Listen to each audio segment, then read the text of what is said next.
Hello and welcome to US Election Watch, NDTV's special show that brings to you every turn in the world's most important election, and just 80 days, less than 80 days to go for it. I'm Gaurie Dwivedi. Let's first take a look at headlines.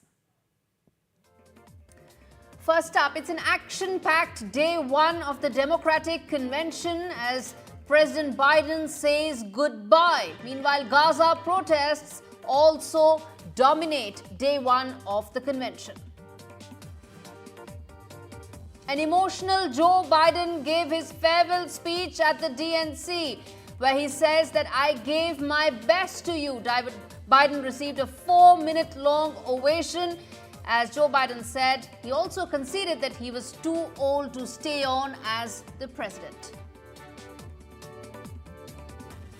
Protesters breached barricades at the Democratic National Convention. The shadow of the Israel-Hamas war now looms over the DNC as thousands march towards the venue in protest. Donald Trump offers Tesla CEO Elon Musk a cabinet spot in his administration. Elon Musk says that he is willing to serve in the Donald Trump cabinet if it happens. And Russia protests over US journalists in Kursk region. Russia is set to probe how journalists illegally cross the border into Russia.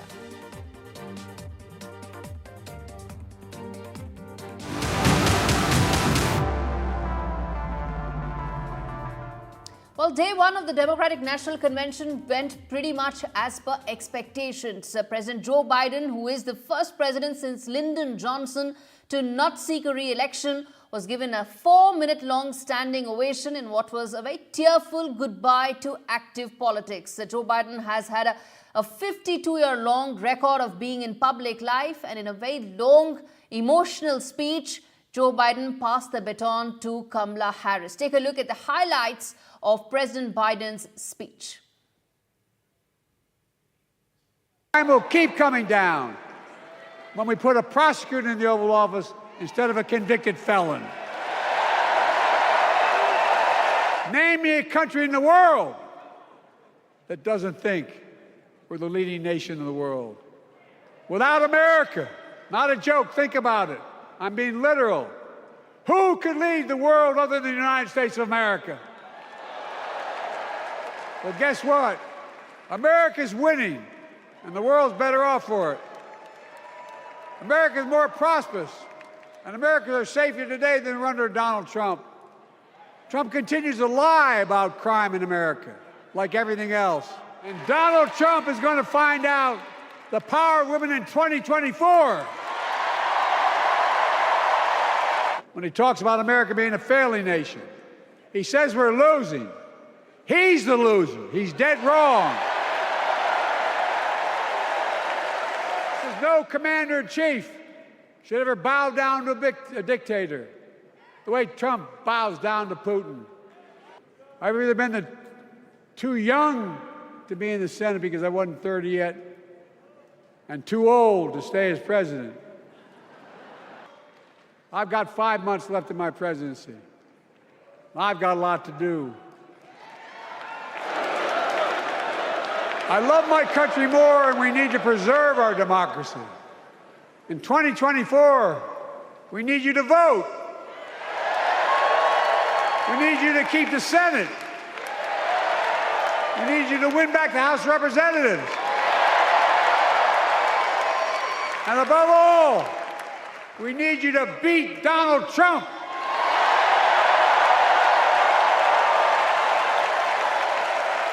And elect Kamala and Tim President and Vice President of the United States of America. While it was Joe Biden who dominated day one of the DNC, the lineup of speakers in fact included former Secretary of State Hillary Clinton, and the First Lady also spoke about the decision that Joe Biden made as he made way for Harris even after winning the primaries and pretty much securing the nomination. First up, listening to some of the other speakers apart from Joe Biden at the DNC, and then we talk more about what really was the key talking points of day one. But first up, the other speakers apart from Joe Biden. To serve as your president. I love the job, but I love my country more. While Joe Biden received a rousing welcome on day one of the Democratic National Convention, there were others that made a mark as well. Young New York Representative Alexandria Ocasio-Cortez blasted former President Donald Trump by saying that he would sell this country for $1. The truth is, Don, you cannot love this country if you only fight for the wealthy and big business. We will have to pour every ounce, every minute, every moment into making history on November 5th. But we cannot send Kamala and Tim to the White House alone. Together, we must also elect strong Democratic majorities in the House and in the Senate so that we can deliver on an ambitious agenda for the people. Former Secretary of State Hillary Clinton and 2016 presidential nominee hailed Kamala Harris for breaking the glass ceiling. I wish my mother and Kamala's mother could see us. They would say, keep going. So, with faith in each other and joy in our hearts, let's send Kamala Harris and Tim Walz to the White House. First Lady Jill Biden said that Kamala Harris was inspiring a new generation, but warned that Democrats can't afford to lose. It's going to take all of us, and we can't afford to lose. With faith in each other, hope for a brighter future, and love for our country, we will fight and we will win together. Thank you. Thank you. All right, those were some of the other speakers apart from Joe Biden. But first up, let's put out some of those graphics that tell our viewers what really were the key takeaways from day one. What were the big issues that were discussed? First up, of course, Harris made a surprise appearance at DNC. She wasn't scheduled to be there, but she did because, of course, frankly, it was Biden passing the baton to her. There was the emotional farewell speech of Biden that I spoke about. And also, this was day one also saw some of the women politicians coming to the fore, talking about abortion. Remember, abortion is a major theme for Democrats, and that's the big overarching issue under which this election is really being fought from the Democrats' side. Now, moving on, as far as day two is concerned, it's set to be a power-packed lineup for day two as well of the convention, with former President Barack Obama set to be the key speaker.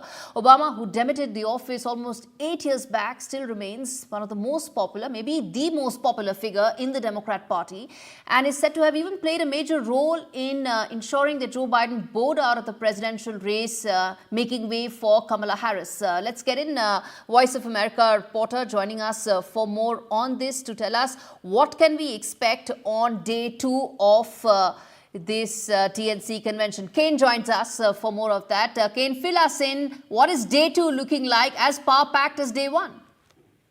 So obviously, you mentioned that former President Barack Obama is going to speak tonight. This is a moment for him because 20 years ago in 2004 at the Democratic National Convention, that was when he was elevated into national prominence here in the United States. At that time, then State Senator Barack Obama was running for a U.S. Senate seat in Illinois. He was a rising star, and his speech at the Democratic National Convention in 2004 elevated him to national prominence, and it really is considered the thing that launched him into the presidency. It made him known, it gave him a voice, and so this being the 20th anniversary of that moment, he is obviously going to mark then and now, and also provide the bridge to Kamala Harris. This is the moment for him to sort of speak to these delegates, energize them, and provide the full weight of his support into that. Another notable person that will be speaking today, former Illinois Congressman Adam Kinzinger, Republican Congressman Adam Kinzinger. He'll be speaking at the Democratic National Convention to Democrats. He, of course, being one of the congressmen that voted to impeach President Donald Trump after the January 6th Capitol violence. And so His moment here, he is no longer a congressman in Illinois.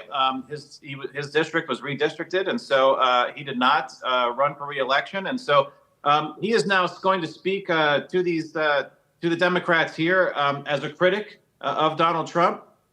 Something to also keep in mind, and something that we should probably point out here, is that the entire lineup during this week for the Democrats includes 3 first ladies, 3 former presidents, a host of former government officials, senators. It's a very, very diverse and very powerhouse lineup. It's notable to compare and contrast that to the Republican convention. You didn't have former President George Bush appear or speak at the Republican convention. You didn't have many former government officials, cabinet secretaries speaking at the Republican convention. There is definitely a dramatic difference in the tone and lineup of these 2 events here. And the Democrats, because they had been in power during the Obama administration and then the Biden administration, they have this wealth and this well to draw from in order to have these speakers energizing these delegates here. Okay, and I was coming to just that it's a show of unity as far as the Democratic Convention is concerned. The who's who is there. And though, of course, the Obamas took some time in endorsing Kamala Harris, so what can we expect from the speech of Barack Obama? And also talk to us about the specific theme for day 2, which is bold vision for America's future. Any specific messaging for this theme? Obviously, Kamala Harris and Tim Walz, they have to basically speak to the American people through the delegates that they're trying to reach here at this convention. Because this is all on television and it's in primetime programming, and all of this will be used in sound bites, just a lot of like what you used at the top of the program here. This is the opportunity to express their policy positions and their messaging. Obviously, the things that they have to touch on, of course, is the war in Gaza. It's a topic that isn't necessarily rising to the top of everybody's speeches that they're giving here, but this will have to be addressed. But the important thing for the American voter that's going to wind up casting their ballot later this fall is how they're going to address the things that Americans are concerned about. That's the economy. That's the strength of democracy. Inflation has been very high here in the United States for several years under President Biden, and it's now easing back. And so groceries, day-to-day expenses are expensive for most Americans. And so in order to drive them into the White House, the messaging here needs to reach those Americans that have those kitchen table issues as their primary concern on how they're going to cast a ballot. And so what people here want to hear, and what these delegates want to hear, what the American voter wants to hear, is what are the policies that Kamala Harris and Tim Walz have that's going to make their life better. At the end of the day, that is what it really boils down to. Every election in every part of the world. Kate Faribault, thanks so much for speaking to me on this very special show, US Election Watch. In fact, let's get in our first guest on the show, which is an important Ranjeev Puri joining us, an important voice. He's a Michigan State Representative. Mr. Puri, is my voice reaching you, sir? And thank you so much for speaking to me. It is. Yeah, thank you for having me. So my first question to you is, as day 2 of the DNC is set to kickstart, what about the specific issues as far as this election is concerned? You heard the Voice of America reporter also saying that it boils down to for every election, the electorate wants to know what is in it for me? How does this impact my life, changes my life? So from that point of view, what do you think this election is going to come down to? Yeah, I think the difference is very clear and stark. I think you have a campaign with Vice President Harris and Governor Walz that's laying out a vision that will improve the lives of everyday Americans. I think, coming from Michigan, one of the key battleground states, we are on the ground every day, hearing and listening to voters and understanding what is on people's mind. What are those kitchen table issues? And like was mentioned, obviously inflation is rampant, and the vice president has an economic plan to help bring down inflation, help reduce healthcare costs, make sure that we are continuing to fund public education, obviously making sure that the right for reproductive choice is top of mind. And when you contrast that to the vision, or maybe lack thereof, from former President Trump and a potential second term, which is kind of been outlaid in this Project 2025 that we're calling it, it's very stark. That is riddled in divisiveness, in pitting communities against communities, talking about mass deportations, and really would be a step backwards. So I think that the differences are very stark. Right. And Rajiv, Puri, as far as the DNC itself is concerned, there are now heavyweights that are lined up over the next 2 to 3 days. How do you see the convention as a contrast to the Republican convention that happened last month? Essentially, everybody is pretty much solidly behind Kamala Harris and her nomination. That's right. And I think that is the kind of the difference between the two conventions we're seeing. The RNC was about a month ago. Not too far from here in Chicago. But when we kind of compare that to what's happening this week, the Dems are very united here. There is a tremendous amount of energy throughout the entire city of Chicago. Everyone's very excited, as was highlighted, even judging from the speaker lineup.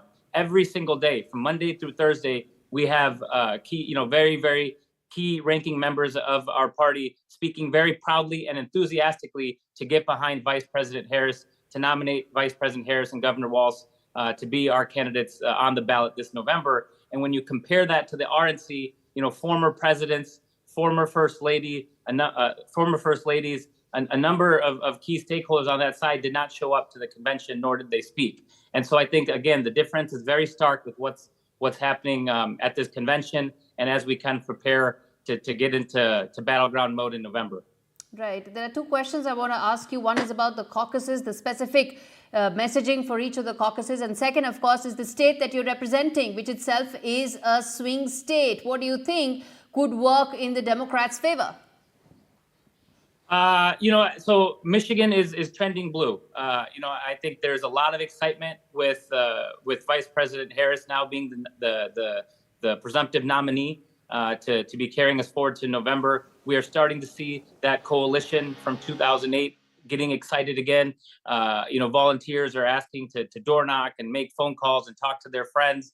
Things are very exciting in Michigan. If we talk about polling, the same polling that showed a very close race, or maybe even Trump leading a month ago, now has switched kind of in full form, has Kamala Harris rising above in the polling. We are very excited with the work that's happening in Michigan and the infrastructure that's been built in Michigan to make sure that our voters are coming out. I'm obviously biased, but I think Michigan is probably the most important state in the country this election. There's 15 electoral votes. There's hardly any path to winning the presidency without winning Michigan this year. Right. And as far as your task is also cut out, talk to us about what would you and, of course, the Democrats in some of these swing states be really focused on in terms of messaging? Well, like I said, it's really about what can you do for me, right? As you mentioned earlier, and a lot of voters want to know how their but inflation is an issue that Donald Trump's campaign talks about many times. They've picked on inflation specifically. How will the Kamala campaign or Harris campaign respond to that?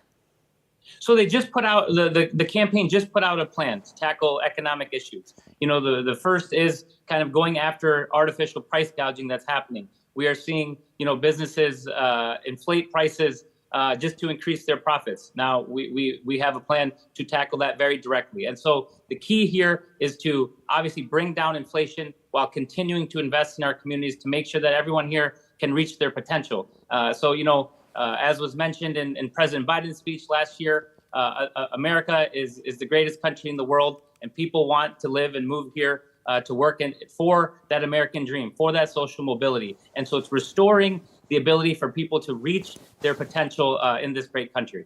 All right, Rajiv Puri, thanks so much for speaking to NDTV. We're going to keep coming back to you as we cover this election in great detail, never losing sight of why it matters to India and Indian audiences. Thanks so much for speaking to me today.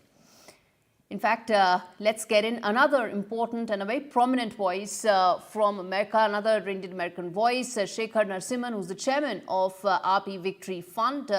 In fact, he's the chairman and founder of the AAPI Victory Fund, one of the first super PACs exclusively focused on building the political power of the Asian American Pacific Islander community. Narasimhan was appointed by President Obama as a commissioner on the President's Advisory Commission on Asian Americans and Pacific Islanders. Thanks so much, Mr. Narasimhan, for speaking to me. And I essentially laid out why is it that what you're going to speak is going to be so significant for the diaspora, for the Indian American audience as well. Tell us, in your opinion, what really are the key issues on which Democrats are essentially fighting Republicans? So first of all, look, let's face it, this is going to be a very close race.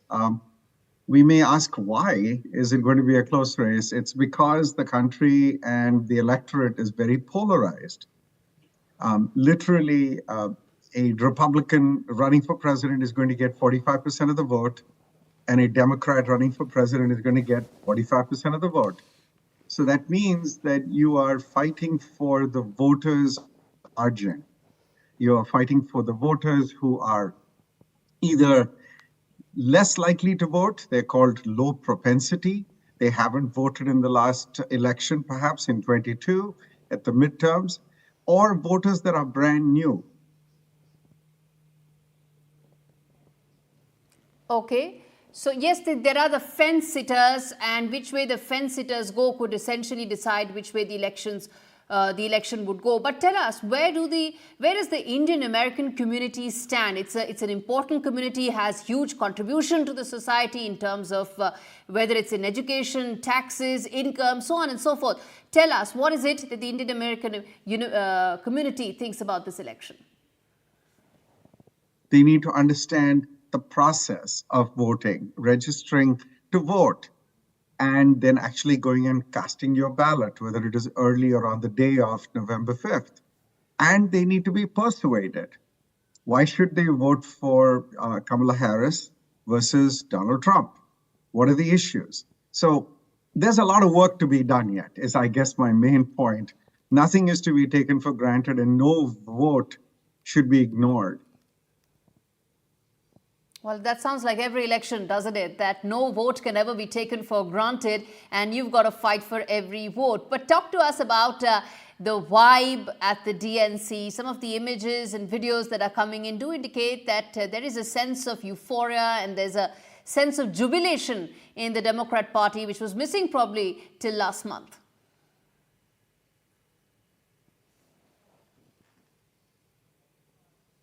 So I'm glad you're asking me. I'm sitting in a hotel room in the middle of the Democratic National Committee convention perimeter. I have been in McCormick Place this morning at some very raucous and crowded caucus meetings.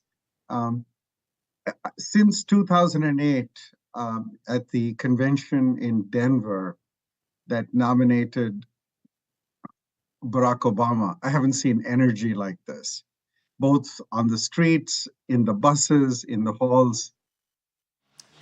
All right, Mr. Narasimhan, thanks so much for speaking to NDTV to give us a sense of where this election is right now, and more importantly, where the Indian American community is as far as this election is concerned. Thanks so much for taking out the time.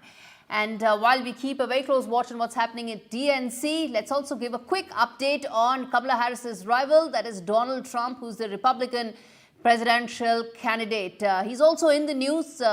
Trump asked his billionaire buddy Elon Musk to join his government if at all he manages to win the election, an offer that Musk readily accepted. Well, Trump's campaign, which is focused on the battleground states, that's where he is right now, is now also adjusting to hitting out Kamala Harris primarily on the economy and particularly on the rising prices and rising inflation. That's what the whole campaign has been about. Meanwhile, US intelligence has confirmed that it was Iran that was behind the recent hack into Donald Trump's campaign. Remember, when he started his 2-hour-long chat with his billionaire buddy Elon Musk, there were technical glitches. There is now confirmation that it was due to some meddling or election meddling by Iran. All right, on that note, it's a wrap on this edition of US Election Watch. We come back tomorrow with lots more. Stay with us. But thanks so much for watching this edition.